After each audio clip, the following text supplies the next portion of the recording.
She tried to poison my happiness on my wedding day, but one silent move changed everything. What was meant to destroy me became her downfall. You're watching Revenge Tales by Camera, where karma always finds its way. Subscribe, like, and share for more shocking stories of payback, justice, and poetic revenge. I watched her hand hover over my champagne flute for a breath I counted as 3. 3 heartbeats that cracked the fairy tale open. The crystal sat on the head table waiting for the toast, waiting for me, when my brand new mother-in-law pinched a tiny tablet between her manicured fingers and let it fall. The white vanished under a swirl of bubbles, so fast it could have been a trick of light. Patrice Holt didn't know I was watching. She thought I was across the ballroom at Magnolia Park Manor, laughing with my bridesmaids, dazed with joy. She thought she was alone, thought she was safe. I moved before I could think. By the time Patrice glided back to her seat, smiling her polished, charitable bored smile, smoothing the skirt of a silk gown that probably had a waiting list, my glass was no longer mine. I had quietly traded it. The tainted flute slid to her place card. Her untouched one waited in front of my chair. When my husband, DeAndre Holt, sharp in a midnight tux, raised his glass for the first toast of our marriage, the room blurred. He spoke about devotion and home and always. His mother stood beaming beside him and lifted the very flute she had prepared for me. I could have shouted, could have slapped it from her hand and turned our reception for 260 guests into a courtroom. But proof matters when people like Patrice wear reputations like armor. So I watched Patrice drink her own scheme, and the night unraveled. That morning I'd awakened believing in fairy tales. Light poured through the bridal suite windows like poured honey.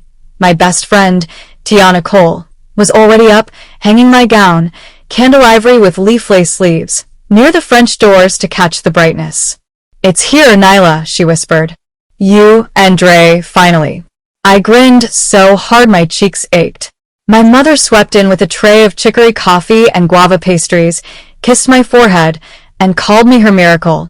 My kid sister, Mariah, spun through behind her, breathless about the anthuriums and gardenias that had just arrived. Everything was perfect. The ceremony was a poem we got to live. I walked the aisle on my father's arm in St. Augustine Chapel, candles haloing the pews. DeAndre's brown eyes found mine and held.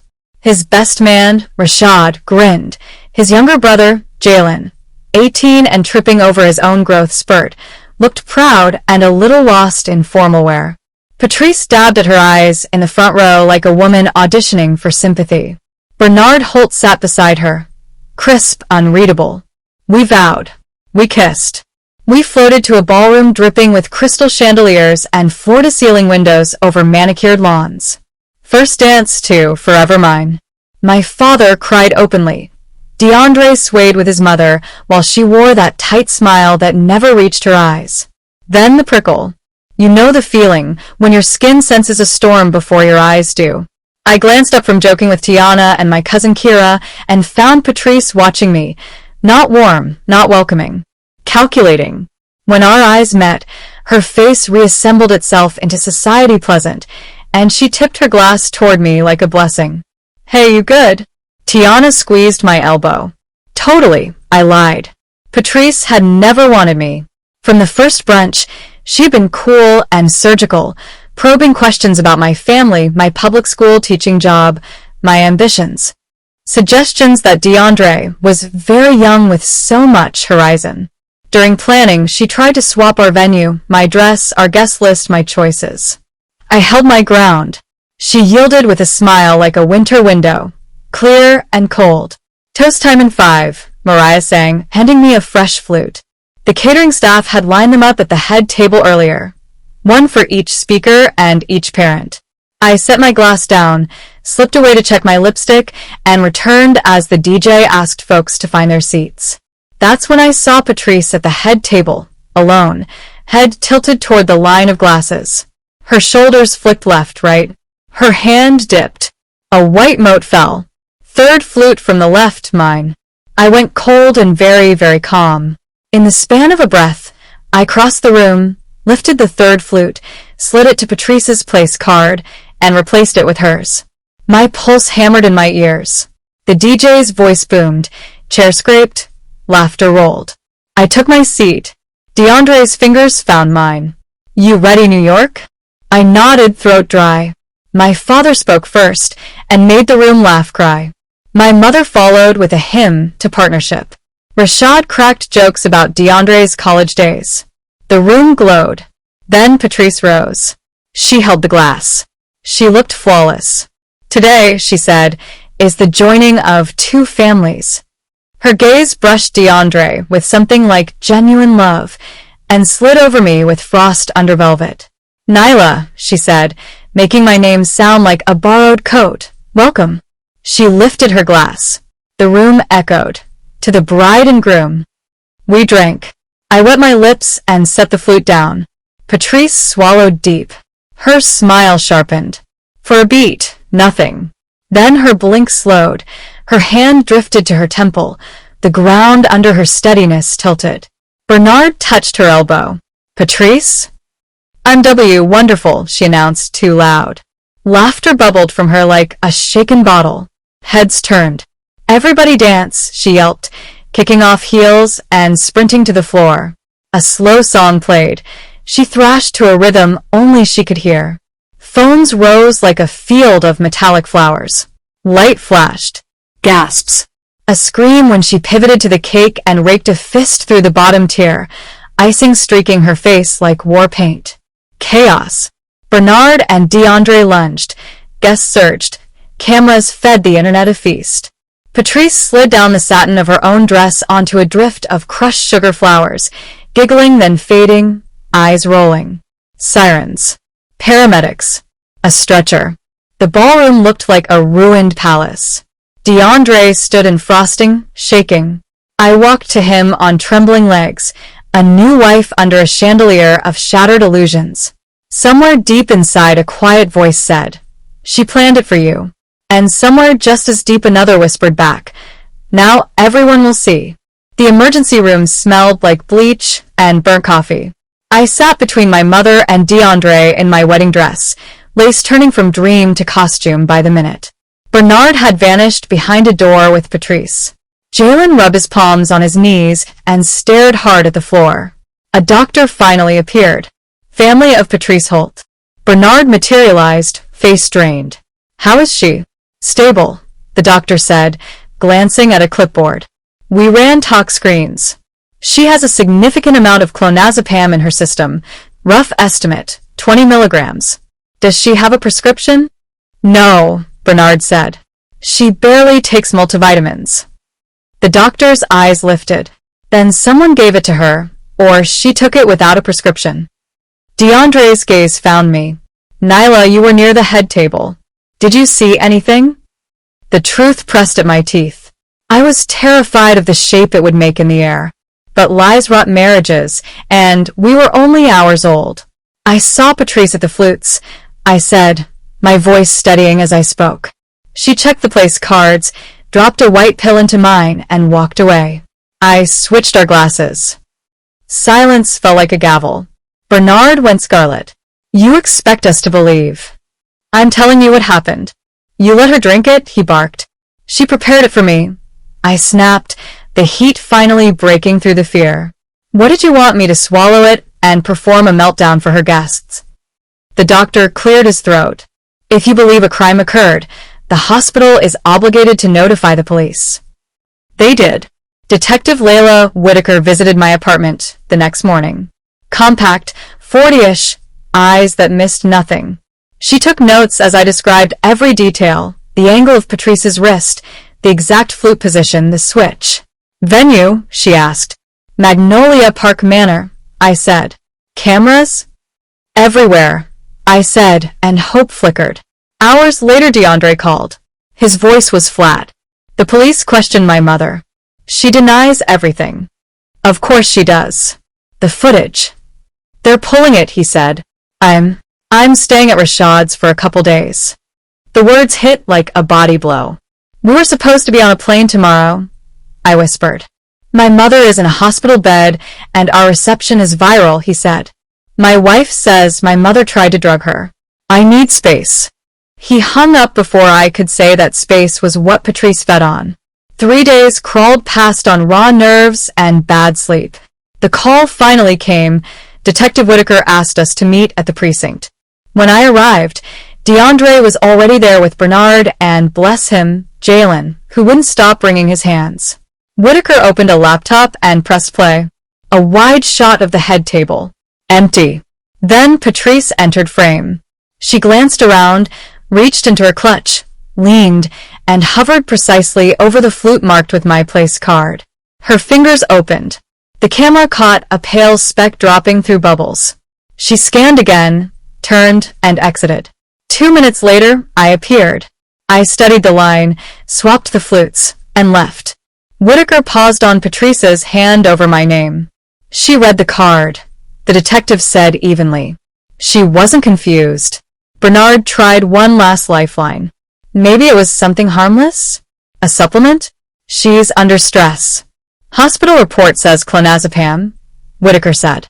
We've already contacted a pharmacy. Patrice's sister, Nadine, holds a prescription for anxiety. She stayed with the Holtz last week. 5 pills are missing.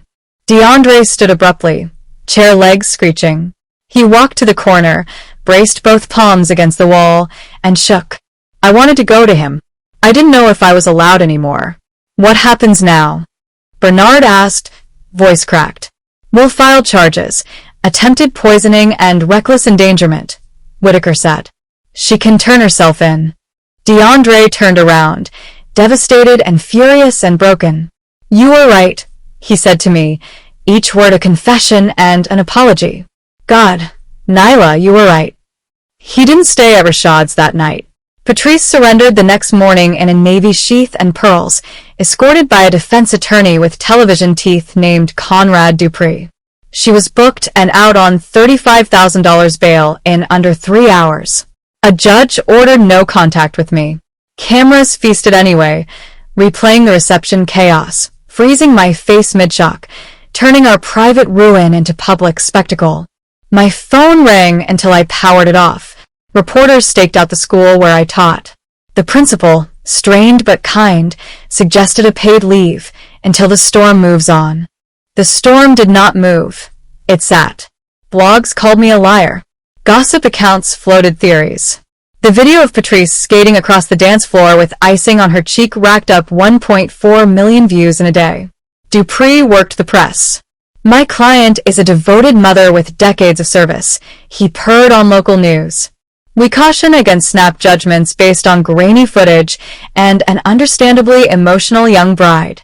Translation: smear Nyla gently while polishing Patrice.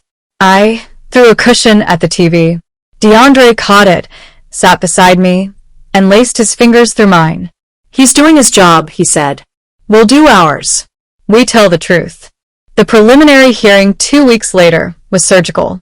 The prosecutor, Amanda Pierce, all quiet steel, laid out motive, means, opportunity, introduced the footage, presented the tox report, took testimony from Nadine about the missing pills.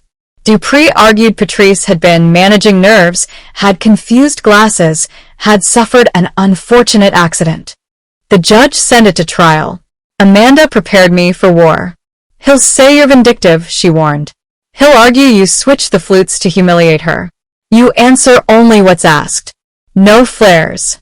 Truth will be enough. Jury selection took 2 days, 7 women, 5 men, black and brown faces reflecting our city. Patrice wore a shell-pink suit and fragility. Bernard sat stiff in the gallery. Jalen hunched in his chair, eyes rimmed red. DeAndre squeezed my knee beneath the table whenever my breath got shallow. Amanda's opening was simple and devastating. This is about control. When control slipped, Patrice Holt chose pills. Dupree painted Patrice as a saint undone by stress, smeared me as the social climbing teacher who saw opportunity in chaos. Witnesses lined up. The DJ, the catering manager, the venue security tech who walked through every frame of the footage, freezing the moment Patrice's fingers loomed above my name card. The toxicologist who explained what 20 milligrams of clonazepam does to a body. Loss of inhibition, poor coordination, disinhibition bordering on mania. At that dose, she said, Miss Brooks, Amanda corrected gently, Mrs. Holt, would have appeared dangerously intoxicated within minutes. Then my turn. I told the story without varnish. The hovering hand, the white fleck, the switch, the waiting. On cross, Dupree was all silk and traps. So you chose, deliberately, to let your mother-in-law consume a substance you believed dangerous, he said. I chose not to drink what she prepared for me. I said, pulse steady. I had seconds. I protected myself. And said nothing while she drank, he pressed. Yes, I said, meeting 12 pairs of eyes. Because if I had stopped her without proof, this courtroom would still be full, and I would be the liar. Patrice testified on day 4. She said she'd been overwhelmed, that Nadine had offered something to take the edge off, that she must have mixed up the glasses. Amanda's cross-carved that story to the bone. You checked the place cards, she said, pausing the footage. You chose the glass labeled with my client's name. You never told a single medical professional about a supposed prescription. You never warned anyone. Confusion isn't this precise. The mask cracked. He was my son. Patrice burst, voice breaking past the practiced tremble. Everything was perfect before she came. She took him from me. The jury didn't even look at me. They were studying Patrice. After 6 hours, the jury found Patrice guilty on both counts. At sentencing, Judge Renee Wickham spoke without heat or gossip, only gravity. You turned a celebration into a scene, she said. You weaponized reputation and pills. You show little remorse. She sentenced Patrice to 2 years and 6 months in state custody, followed by 2 years supervised probation, a 7-year no-contact order with me, and restitution of $62,000 for medical and legal costs. Patrice buckled at the knees. Deputies steadied her. Bernard never blinked. The aftermath was a slow avalanche. Charity boards asked for Patrice's resignation. The club revoked her membership. Brunch friends developed sudden, tactical silence. Bernard filed for divorce and moved to Georgia. Jalen cratered, left school mid-semester, then climbed back toward daylight with a stubborn therapist and DeAndre's relentless love. He later transferred to a small college out west, where nobody side-eyed his last name. The reception videos lived on, but their heat cooled. I went back to teaching. Parents returned to asking about reading lists instead of headlines. DeAndre and I spent hours in a soft-lit office with a therapist named Dr. Yvonne Reeves, unpacking guilt and fear and anger. He grieved the mother he thought he had. I learned to set down the glass in my dreams. We never took the original honeymoon. The word itself felt cursed. 2 years later, we rented a tiny cabin by a lake and left our phones in a drawer. We hiked. We read. We told the truth about what we wanted. Kids, DeAndre said, voice small and big at once. I'm afraid I'll become her. You're already someone else, I said, palms on his cheeks. And you'll have me to tell you if you ever drift. 3 years after the verdict, we bought a modest, sun-sweet house 2 hours from the city. We traded spectacle for neighbors who waved from porches. Jalen finished his degree in social work and took a job mentoring teens who were climbing out of their own sinkholes. I know how it feels when family breaks, he said. I want to be the hand I needed. I got pregnant. Anxiety thundered through the first trimester like a summer storm, and Dr. Reeves helped me walk through it without drowning. Our daughter arrived on a frosty January morning. We named her Mercy because that's what she felt like. 12 tiny fingers wrapped around our battered hearts. Yes, I counted twice, and DeAndre sobbed into my hair. When Mercy was 4 months old, Patrice wrote DeAndre a letter from a small apartment in another state where she'd landed after release. She said she was sorry. He didn't write back. Some doors stay closed even after you mop the threshold. Life layered itself. Promotions at work, pre-K orientation, grocery lists dotted with blueberries because Mercy insisted. We built rituals that felt like scaffolding. The internet found new things to devour. Years slipped by. We had a son, Isaiah, whose laugh arrived like a trumpet. Jalen married a woman with a spine of rosewood named Quinn. Bernard called sometimes, awkward chit-chat that DeAndre endured out of old muscle memory more than love. Not all bridges burn at once. Some just sink, inch by inch, until the water wins. One afternoon in the produce aisle 12 years after the reception, I looked up from squeezing mangoes and saw Patrice. Gray threaded through her hair. A cardigan instead of couture. A basket holding bread, milk, canned soup, the groceries of someone keeping their life small. We stared. Mercy tugged my hand. Can we get strawberries? Patrice swallowed. Nyla, she said softly. I know I shouldn't approach you. I wanted to say I'm sorry. I don't expect anything. I volunteer at a women's shelter now. The irony isn't lost on me. I studied the woman in front of me. Not a villain in silk, but a person with a long ledger. I accept your apology, I said, and felt something unspool in my chest. I don't want contact. That boundary stands. She nodded, eyes wet. Understood. That's more kindness than I deserve. Mercy looked up. Who's that, Mommy? Someone from a long time ago, I said. No one we need to carry. And it was true. I set the strawberries in our cart and pushed us forward. 8 years later, a documentary producer called. Your case could help people recognize control and manipulation, she said. We thought about the toll and the purpose. We talked to Dr. Reeves. We negotiated for editorial say and resources at the end of the episode. We said yes. Filming hurt and healed. We told the story ourselves instead of letting strangers narrate it. When the episode aired, messages poured in, Black women and men brave enough to name the sabotage in their families, fiancés learning the language of boundaries, grown children choosing safety over performance. One woman wrote, I watched with my partner. He finally saw what his mother's concern really is. We're setting rules now. Thank you. DeAndre pressed his forehead to mine. If our pain gave somebody a map, he whispered, that's meaning. On our 10th anniversary, we finally crossed an ocean, not to Italy like we once planned, but to Portugal's coast, where the cliffs glow amber at dusk. On our last night, DeAndre handed me a small box. Inside lay a silver pendant shaped like a delicate flute. Not to honor the harm, he said, voice rough, but the switch. You chose yourself. You chose us. Years gathered. Mercy learned piano. Isaiah decided soccer was his religion. We grew deliciously ordinary. Sometimes someone recognized us in a checkout line. Weren't y'all the champagne couple? They'd ask, and we'd smile and say, a lifetime ago.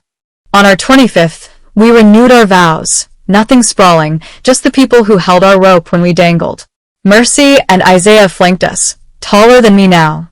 Jalen stood with DeAndre this time, as he should have years ago. My parents held hands like always. Bernard came and tried, and that felt like enough. DeAndre spoke first. I promise for better or worse, he said. I had no idea how worse would arrive, or how good could still bloom afterward. You taught me the difference between control and love. I choose you every day.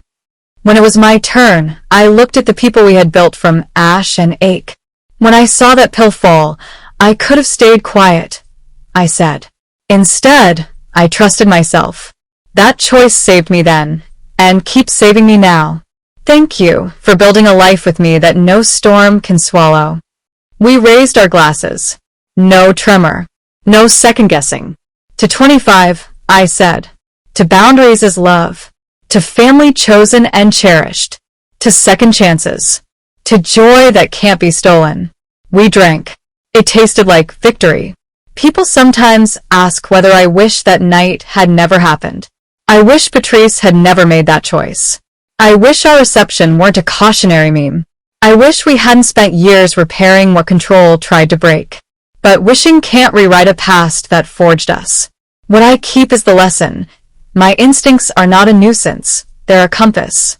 When I listened, I saved myself. When I spoke, I reclaimed my name. When we healed, we wrote a different ending. Patrice tried to turn my celebration into a stage for humiliation. She tried to make a drink into a leash. I switched the glasses and learned a language I teach my children now. Trust yourself. Set the boundary. Tell the truth. Choose the life that loves you back. She tried to poison my night. We made it something worth toasting, again and again. And that's how one woman's quiet decision in a ballroom full of flashing lights became a masterclass in self-trust. Nyla didn't just survive. She reclaimed her power, her peace, and her voice. Her story reminds us that sometimes the bravest thing you can do is listen to that whisper inside you saying, something isn't right. Every toast, every second chance, and every healed scar became part of a new kind of victory. Not the kind that ends with applause, but the kind that ends with peace. If this story moved you, support our channel so we can keep bringing you bold, emotional tales that celebrate strength, justice, and redemption. Subscribe, like, and share this episode so more people can find stories that remind them they're not alone. Tell us in the comments, what did Nyla's story teach you about trusting your instincts?